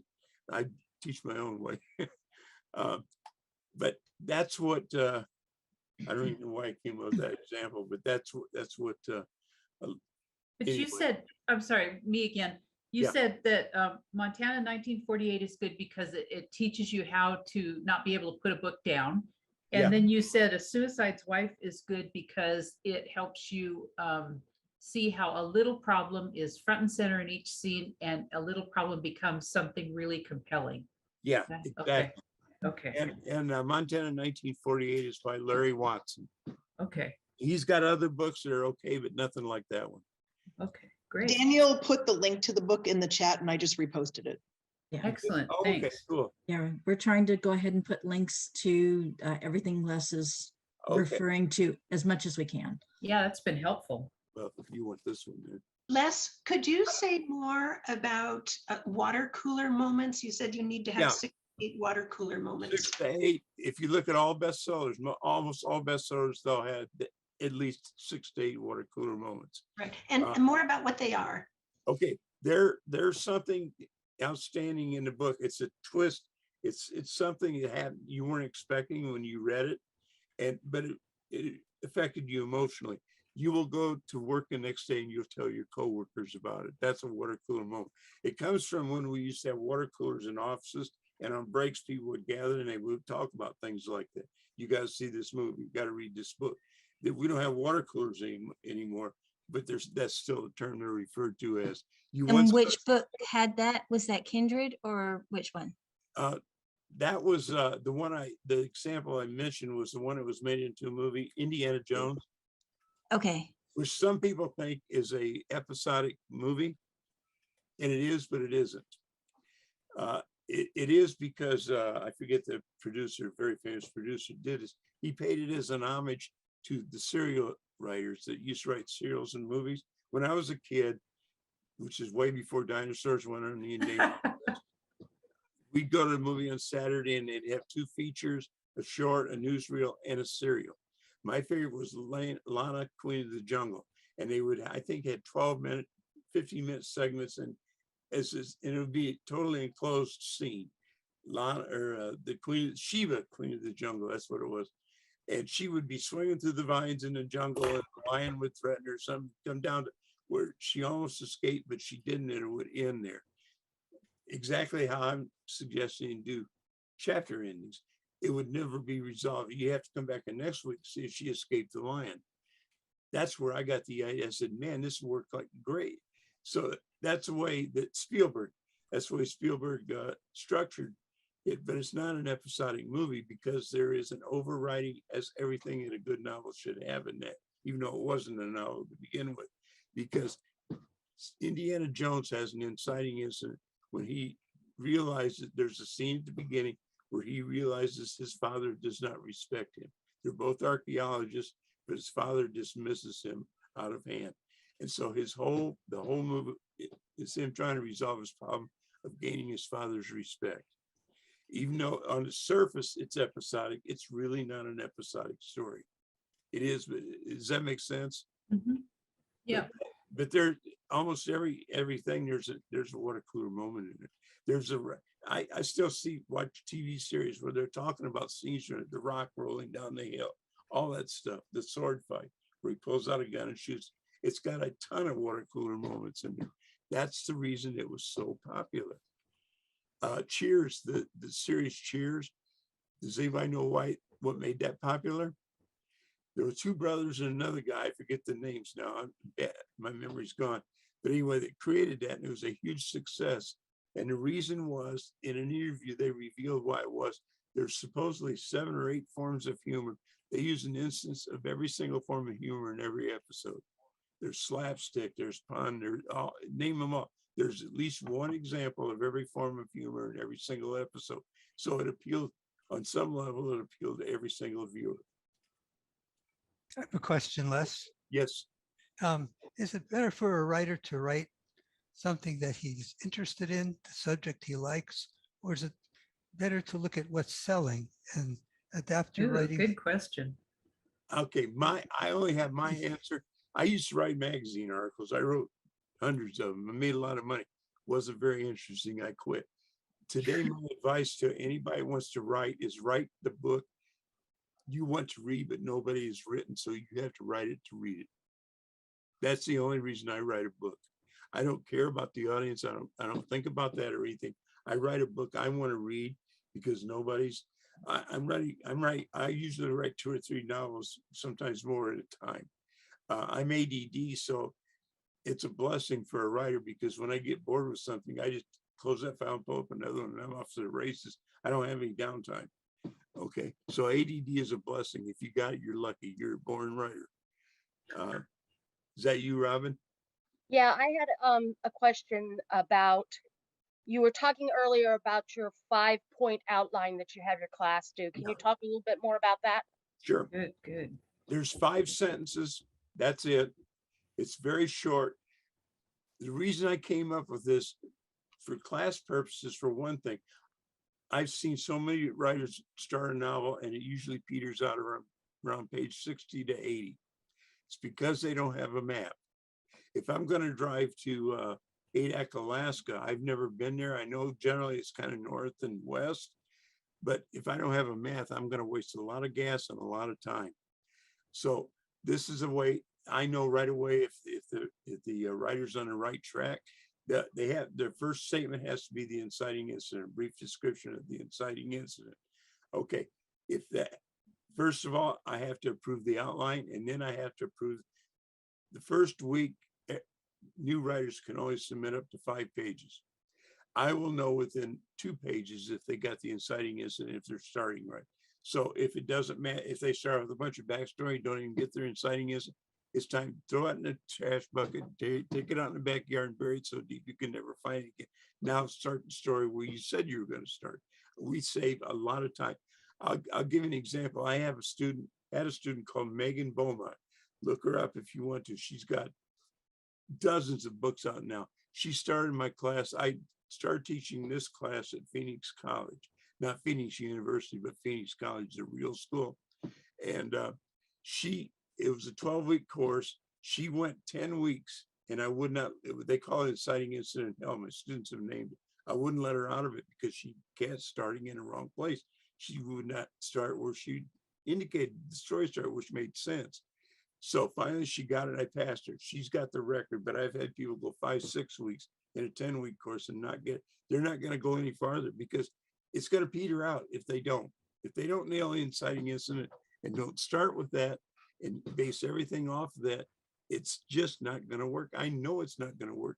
So we're both wasting our time. That 10 weeks she spent, she told me later, she flew me out for her book signing at the, what's the Scottsdale big bookstore? I forget the name of it. It's, oh man, it's huge bookstore. Anyway, she and her husband flew me out for her opening, for first signing. And she told me, we went out to dinner and she says, Les, I used to throw, I had your picture up from a clipping and I used to throw things at it. I used to cut you out. My husband used to have to calm me down, get me drunk. Joe, he's a big guy. And she said, I hated your guts, but I saw what you're trying to do.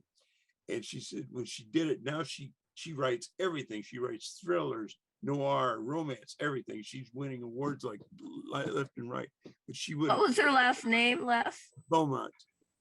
Okay. She writes under a couple different names, but that should bring up most of her stuff. Megan Beaumont. And she's one of our best students. Look up Linda. There's some Christian writers in here too. Linda Thompson. She wrote a best-selling Christian novel. She was our last success story.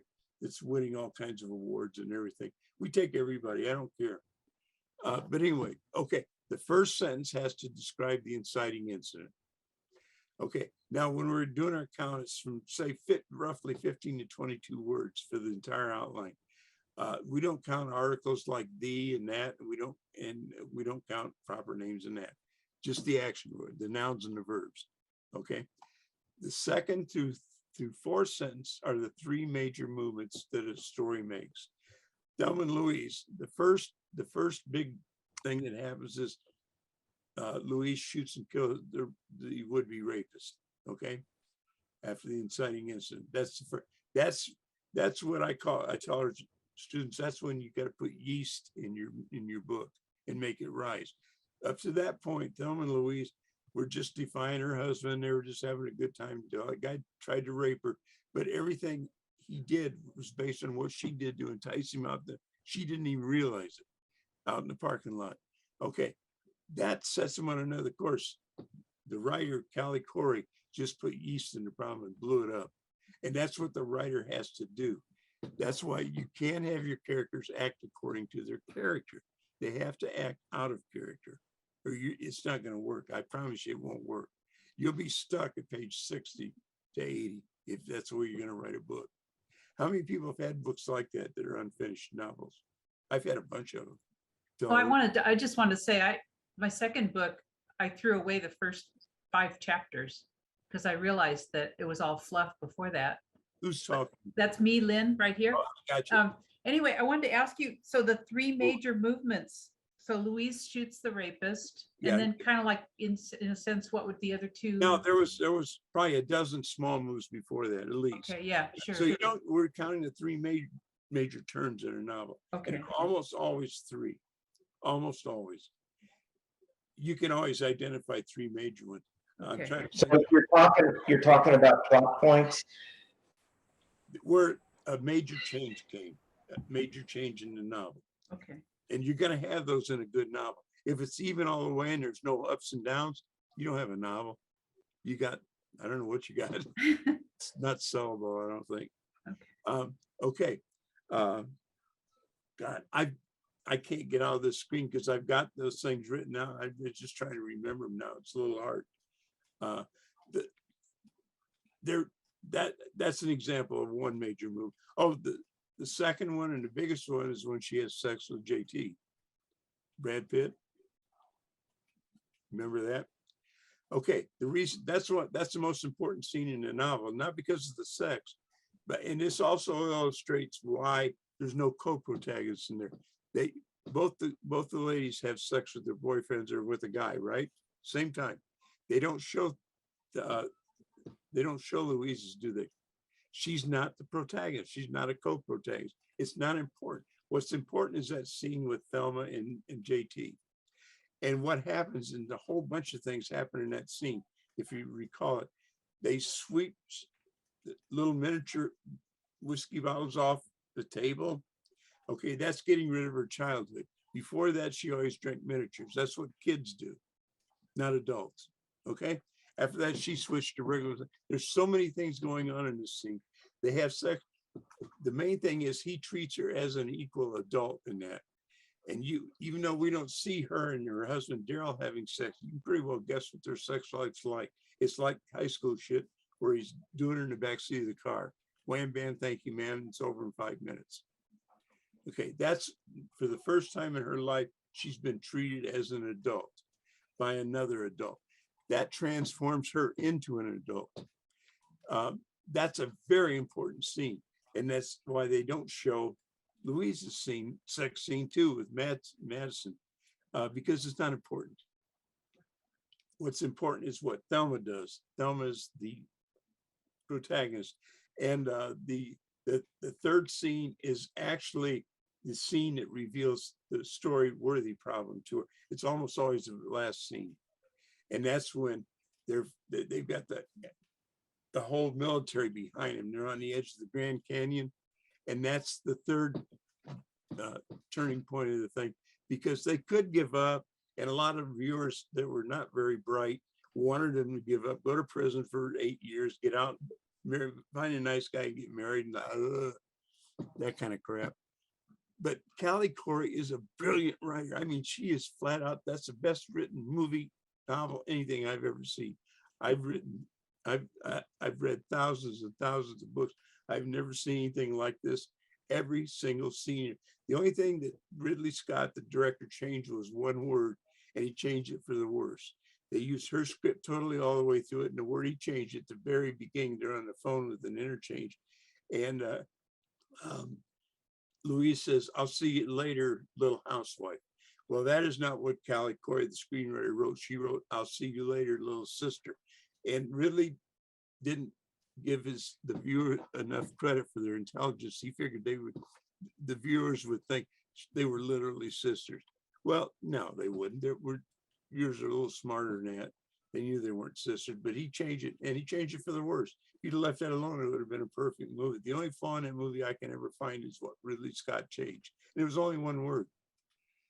Anyway, that movie, I've been threatening for 20 years to write a book on that, and I've got a lot of material on it already. And I want to. I've had trouble with publishing. Actually, I had Writer's Digest offer me a 10,000 advance years ago to write it, but they wanted me to include other movies. And I thought, I'm not going to do that because other movies, this movie has all the power in the world. Why would I throw other things in that are flawed? I did. It's a perfect movie. So anyway, that's my problem. Actually, if you guys have Hooked, I have a success I want to talk about. Out of the blue, a couple of months ago, a Japanese publisher just picked up Hooked and offered me $2,500 for Japanese rights, and they're coming out with 2,500 copies. So, as an advance, that's pretty decent advance for a book. It's like 15, 17 years old. So that was cool. Anyway, so the fifth thing, the fifth sentence in Thelma and Louise thing was when they make the decision to go on with the trip. Now, Callie Corey said she never even thought of suicide when she wrote that. She thought they were just going to continue the trip. It really surprised her when people saw it as intentional suicide, because she didn't think that way when she wrote it. And she said the girls didn't think of it as suicide. They thought they're just going to continue their freedom, which they did. But the thing about good endings, we used to teach people that endings were either goal achieved or goal unachieved, which was wrong, like a lot of things we used to teach. And some people are still teaching. A good ending has a loss and a win. That's it. A loss and a win. Now, their loss is pretty evident. They died. Their win was they died on their terms and they achieved their freedom from men. Okay. Now, people think, oh, that's terrible. Well, Beloved is the one, Robin, I was thinking, that's when she kills her child to keep from slavery, right? Yeah. See, that's an accepted trope. That's fine to do that, to have your characters die, and they did. Anyway, I hope that answers. If anybody wants, I've got the thing in a file and I can't get to it because I don't know how to do that here, but I'll send them the outline of it if they're really interested. Thank you, Les. You're welcome. But Definitely, yes, I am. Thank you. Okay, but we from that, everybody in the class, I've got a lot of old timers in our class that are a lot smarter than I am, that just keep coming back and writing books because they find they sell their books. And we've that know more than I do at this point, but they're quick to jump on a newbie and say, this ain't gonna work. And I've got, I guess, a couple sayings I've worn out because I'm not very creative in my criticism. One is take this crap out in the backyard, bury as deep as you can so you never find it again, or I'm throwing up in my mouth. And people are used to hearing this, because we don't tolerate bullshit. We just don't. It's either good or it doesn't work. That's it. There's no, it can't be kind of good. It either is good or it isn't. Can I ask a question? Yes, ma'am. Co-antagonist. Why not? Why can't there be more than one? It's like, because you can't. Yeah, you can. And I don't think you're going to sell your book. Co-protagonists are like antagonists are like co-protagonists. You've divided the attention. Why would you want to do that? Because the antagonist is the United States government, and they don't show up until the sixth book. But their influence is there, isn't it? Oh, yeah. Well, But yeah, I was thinking a little protagonist like along there's, the way. I think, I don't know if it's in Hooked or my other writing book, Finding Your Voice, that I talk about that very thing. If you can't have this guy against the United States Army, Mhm. give him a general or a colonel or somebody like that to focus on that does most of the things. We can relate to that. We see one-on-one. We don't see 2-on-1 or 2-on-2 or 1-on-8,000. You can't even visualize that, can you? But you can visualize mano a mano, right? It's Yeah. like if you're writing a scene, let's say you're writing a Civil War story and they're having a fancy dress ball. You always want, you don't want the protagonist and the antagonist to get into a tete-a-tete in front of the whole thing. You get them out on the veranda by themselves or with a very small gathering. You always want to isolate people one-on-one as much as you can. Well, actually, I have them notched. It's sort of a cause and effect. The government wrote a law that doesn't work for somebody, and they're just trying to survive, and then they have to deal with it eventually. So it's like you really don't see the government, the senators, the contact point. You don't see him for a while. That's why it's like I was doing little guys. That's fine. That's fine. Okay. You don't have to see him, but usually there'll be an emissary. There'll be a sheriff, or there'll be a colonel or somebody that has to do this to him, right? That It was has a vote. or do whatever. It was a vote. Okay. United States law. Somebody has to enforce that, right? An individual. All right. There's your antagonist. Okay. That makes sense. Les? Yes. Yeah. Where Right here. Oh, Cheryl. Okay. Yeah, hi. Anyway, based on what you're saying about that, the screenplay for LA Confidential, when I was studying that in screenwriting classes, they talked about the gamble of having 3 protagonists. You know, they chose 3 unknown actors really, and 3 protagonists. And I thought it worked. Did it work for you? I've seen the movie. I haven't read the screenplay, but I can't remember. Okay. But again, what I'm trying to tell you guys and in my classes is things to avoid or things to do to have a better chance. That doesn't mean if you break those rules or you don't follow up, that it's not going to get published or anything. There's no such thing as a perfect novel, never been written. All right. There's always going to be a flaw. What I'm trying to do is have most people avoid those roadblocks. Okay. That's what I'm not saying it doesn't work, but I would dare say if I looked at it closely, I'd find they didn't need that many. And it may have diffused the attention more than they wanted. It's like well, it's like in Thelma and Louise. How many people are nasty to her? The truck driver, the cop, they're not antagonists. They do antagonistic things, but they are not antagonists. They're all the same guy. They're all Daryl. The only antagonist is the guy that spends his life the entire time opposing their goal. And that's Hal the cop, who's trying to catch him for their own good. Not a bad guy, not doing a bad thing. He's just that's the only definition that makes any sense to me. When you start putting moral values on things, you lost me. It doesn't work. Thank you. You got Snidely Whiplash, Dudley Do Right, and you got a cartoon. And I'll have to go look at it now. You've intrigued me, but I don't even know which characters. If you could send me an email or something, tell me, I'd be glad. As far as screenwriting classes, where'd you take them? UCLA. Oh, that's the program I used to teach in the writers program.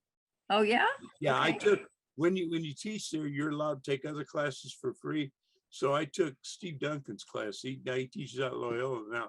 And I was in class one day and he emailed me. He says, let's drop out of this class. I never even read a screenplay.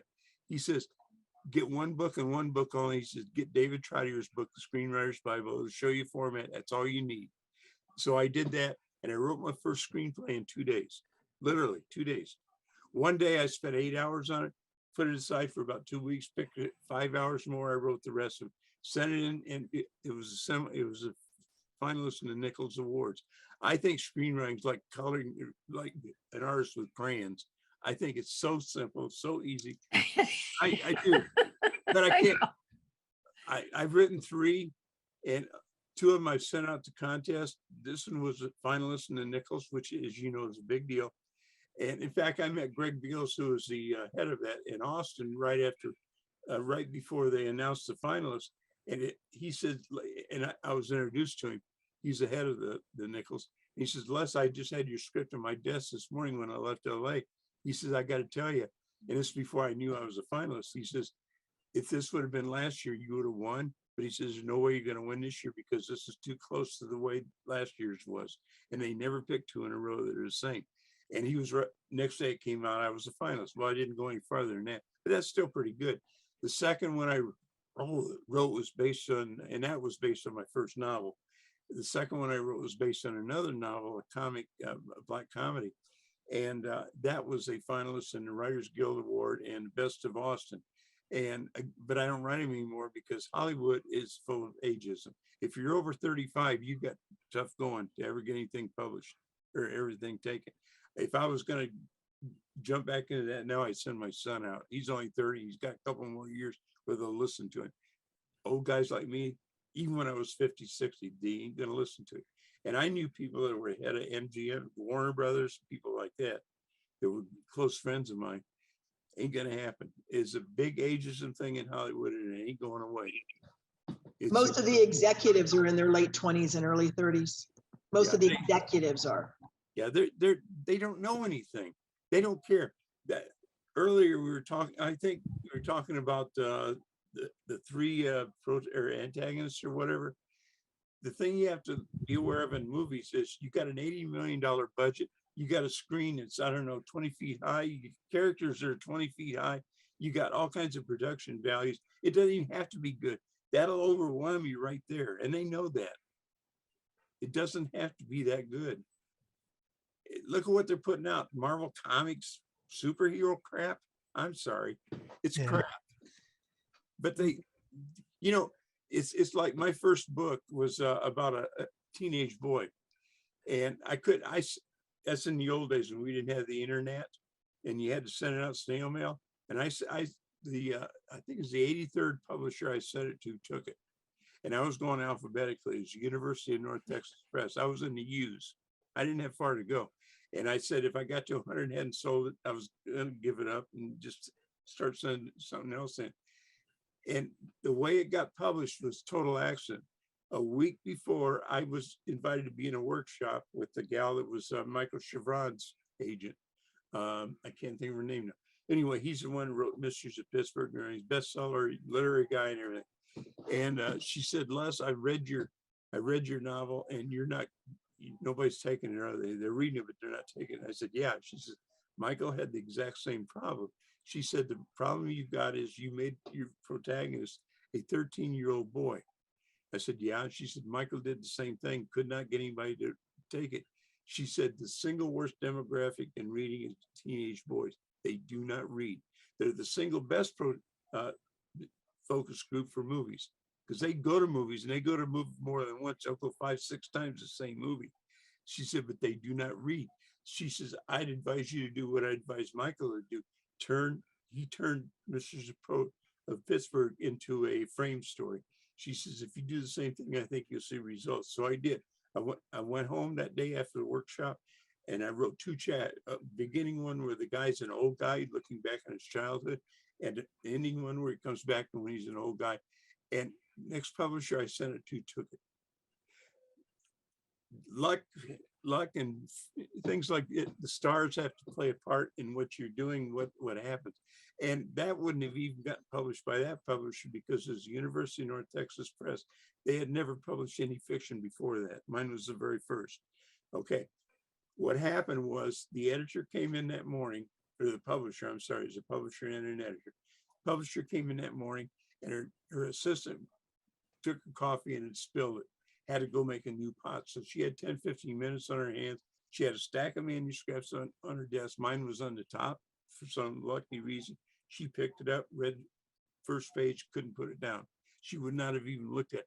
And the only reason she kept reading was in the first page, it mentioned the town Freeport, Texas, where it's set, where I grew up. It's also where she grew up. I did not know any of that.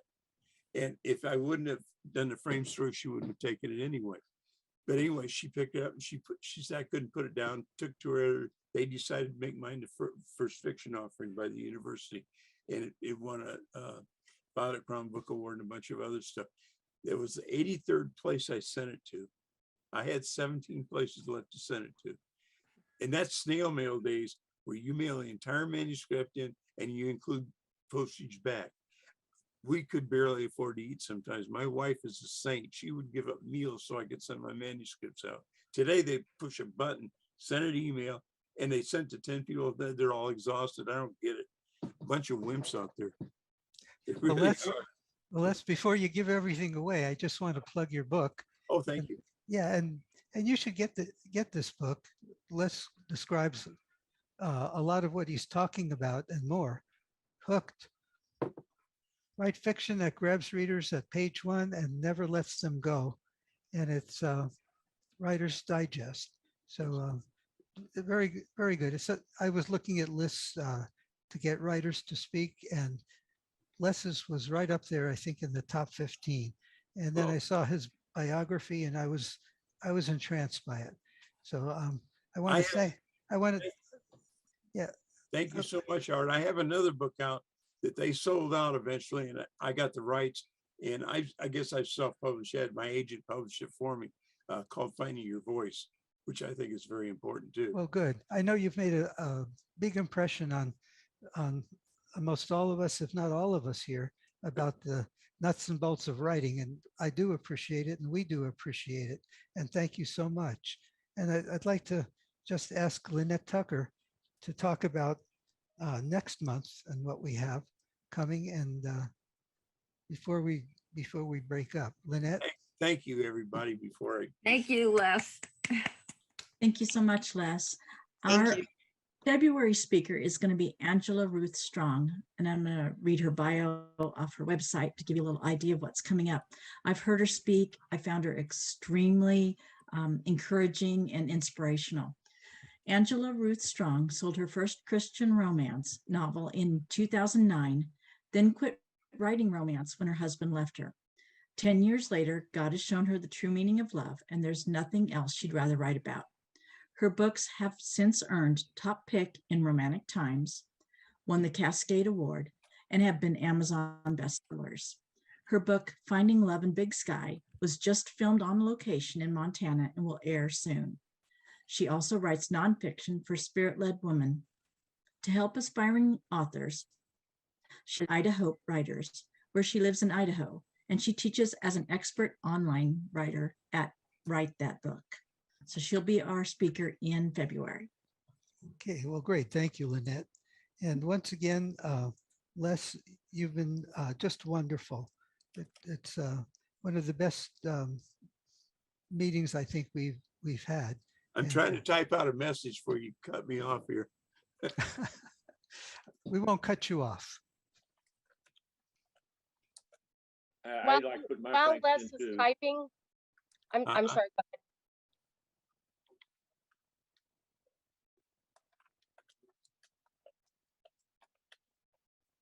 While Les is typing, I wanted to let y'all know he has written a memoir called Adrenaline Junkie, and it is so much of a wild ride. Y'all will love it. So take a minute and pick that one up if you get a chance. Oh, thanks. Who did that, Robin? Yes. Yeah, that was me. Robin, thank you.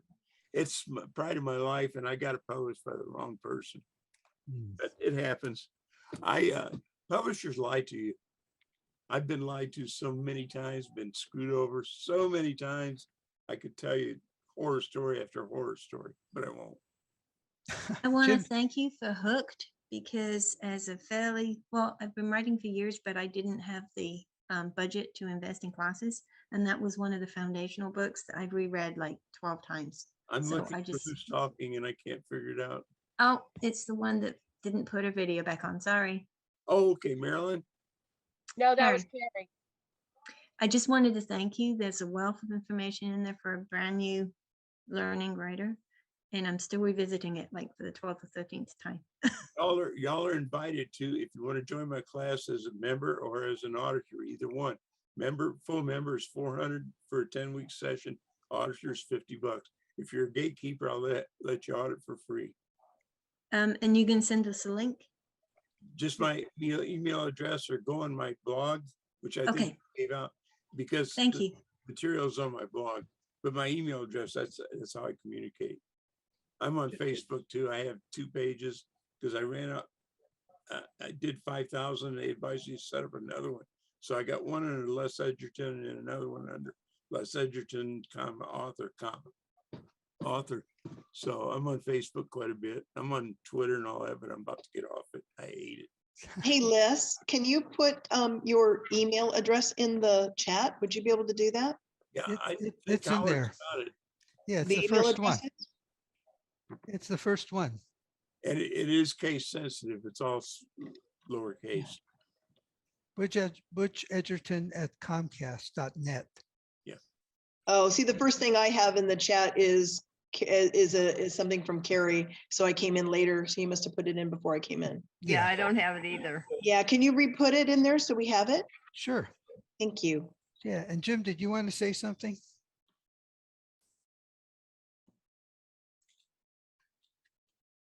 No, I just want to thank Les also. I thought it was a terrific presentation. The one thing you were talking about, those water cool moments, I was always thinking, and you mentioned it, the old time cereals that you and I would know about. Not so sure how many other people would know about them, but you and I would. And my wife knows about them. And we used to go every Saturday, and they would always end with a hero or heroine falling off a cliff or being blown up. And that's how the chapter would end. And I've done that. That's the way I tend to end my chapters too. And I always put it down to the influence of being of my mother and grandmother taking me to those Saturday matinee serials and seeing them, and they were fun, and they did always bring you back the next week. So did you ever watch? I think it was Lena, Queen of the Jungle. Jungle Queen was the name of it. Not only did I see it, I met the stunt man who was in it. Well, that's when I got stunted for her. Oh wow! I got turned on to it because of sex. She was the sexiest thing I'd ever seen. So I had to go back she to get her was. loincloth. She was actually a big band singer. Really? Yeah. At any rate, but thanks again. I really appreciate y'all are great. You really are great. I misspelled half my word. That's why I can't communicate on a phone. Like I have the correct spelling and I didn't get a chance to. So forgive me. Well, Les, you're a treasure to Have the me human, back again, please. to the human race and to writers. It's just wonderful. Thank you so much for agreeing to come, and we loved having you. My pleasure.